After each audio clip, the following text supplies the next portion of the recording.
اعوذ باللہ من الشیطان الرجیم بسم اللہ الرحمن الرحیم۔ بعد از نماز فجر سورہ فاتحہ اپنی عمر کے سالوں کی تعداد کے مطابق پڑھیں۔ سورہ فاتحہ کی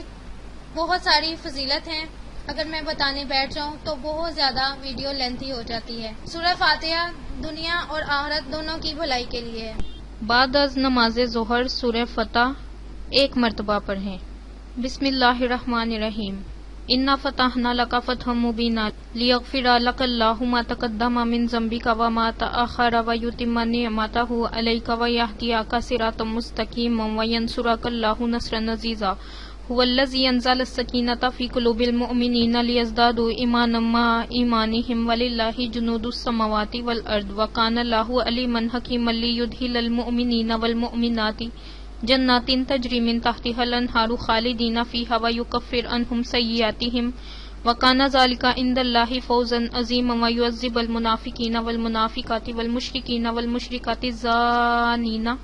باللہ ظن السوء علیہم دائرۃ السوء وغضب اللہ علیہم ولعنہم وأعد لہم جہنم وساءت مصیرا وللہ جنود السماوات والارض وکان اللہ عزیزا حکیما انا ارسلناک شاہدا ومبشرا ونذیرا لتؤمنوا باللہ ورسولہ وتعزروہ وتوقروہ وتسبحوہ بکرۃ واصیلا ان الذین یبایعونک انما یبایعون اللہ ید اللہ فوق ایدیہم فمن نکث فانما ینکث علی نفسہ ومن اوفی بما عاہد علیہ اللہ فسیؤتیہ اجرا عظیما سیقول لک المخلفون من الاعراب شغلتنا اموالنا واہلنا فاستغفر لنا یقولون بألسنتہم ما لیس فی قلوبہم قل فمن یملک لکم من اللہ شیئا ان اراد بکم ضرا او اراد بکم نفعا بل کان اللہ بما تعملون خبیرا بل ظننتم ان لن ینقلب الرسول والمؤمنون الی اہلہم ابدا وزین ذلک فی قلوبکم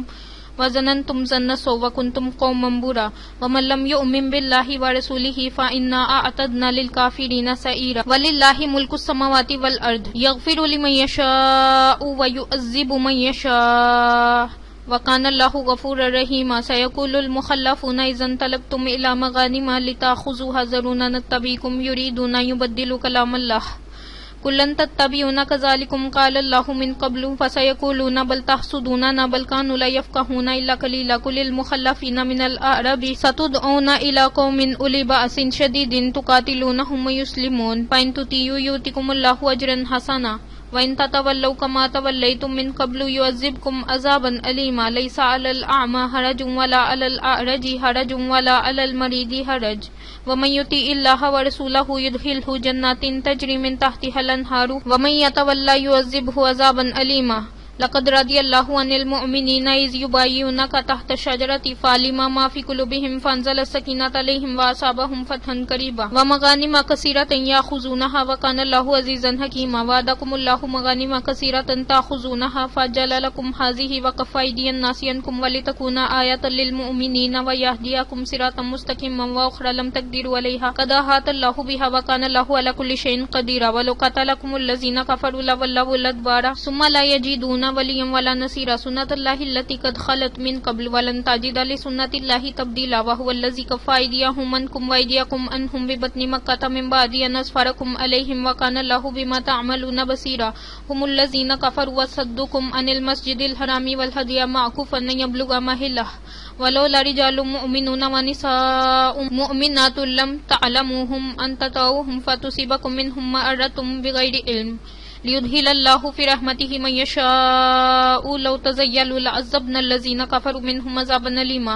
اذ جعل الذین کفروا فی قلوبهم الحمیۃ حمیۃ الجاہلیۃ فانزل اللہ سکینتہ علی رسولہ وعلی المؤمنین والزمهم کلمات التقوی وکانوا احق بها واہلها وکان اللہ بکل شیء علیما لقد صدق اللہ رسولہ الرؤیا بالحق لتدخلن المسجد الحرام ان شاء اللہ آمنین محلقین رؤوسکم ومقصرین لا تخافون فعلم ما لم تعلموا فجعل من دون ذلك فتحا قریبا هو الذی ارسل رسولہ بالہدی ودین الحق لیظہرہ علی الدین کلہ وکفی باللہ شہیدا محمد رسول اللہ والذین معہ اشداء علی الکفار رحماء بینہم تراہم رکعا سجدا یبتغون فضلا من اللہ ورضوانا سیماہم فی وجوہہم من اثر السجود ذلک مثلہم فی التوراۃ ومثلہم فی الانجیل کزرع اخرج شطأہ فآزره فاستغلظ فاستوى على سوقه يعجب الزراء ليغيظ بهم الكفار وعد الله الذين آمنوا وعملوا الصالحات منهم مغفرة وأجرا عظيما صدق اللہ العظیم۔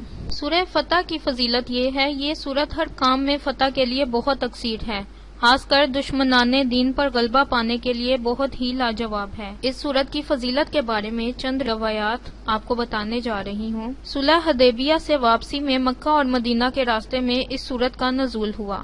اور جب یہ سورت نازل ہوئی تو رسول اللہ صلی اللہ علیہ وآلہ وسلم نے فرمایا، آج رات مجھ پر ایک ایسی سورت نازل ہوئی جو مجھے دنیا کی ہر چیز سے زیادہ پیاری ہے۔ ابن سعد نے مجمع بن جاریہ رضی اللہ عنہ سے روایت کیا ہے کہ جب جبرائیل علیہ السلام اس سورت کو لے کر آئے تو عرض کی کہ یہ سورت آپ کو مبارک ہو۔ جبرائیل علیہ السلام کی مبارکباد کے بعد صحابہ کرام رضی اللہ عنہ اجمعین نے بھی آپ صلی اللہ علیہ وآلہ وسلم کو مبارکباد دی۔ حضرت عمر رضی اللہ عنہ کو حضور اکرم صلی اللہ علیہ وآلہ وسلم نے بلایا اور فرمایا، مجھے اس سورت کے بدلے میں وہ تمام چیزیں پسند نہیں جن پر سورج نے طلوع کیا۔ ایک اور حدیث میں ہے، حضور اکرم صلی اللہ علیہ وآلہ وسلم کا ارشاد گرامی ہے کہ یہ سورت مجھے ان تمام چیزوں سے زیادہ پسند ہے جن پر سورج طلوع ہوا۔ حضرت انس رضی اللہ عنہ سے روایت ہے کہ حضور اکرم صلی اللہ علیہ وآلہ وسلم نے اس سورت کے نزول کے بعد فرمایا کہ مجھے یہ سورت زمین کی ہر چیز سے زیادہ پیاری ہے۔ ایک روایت میں ہے کہ جو آدمی اس سورت کو رمضان المبارک کی پہلی رات میں یاد کرے گا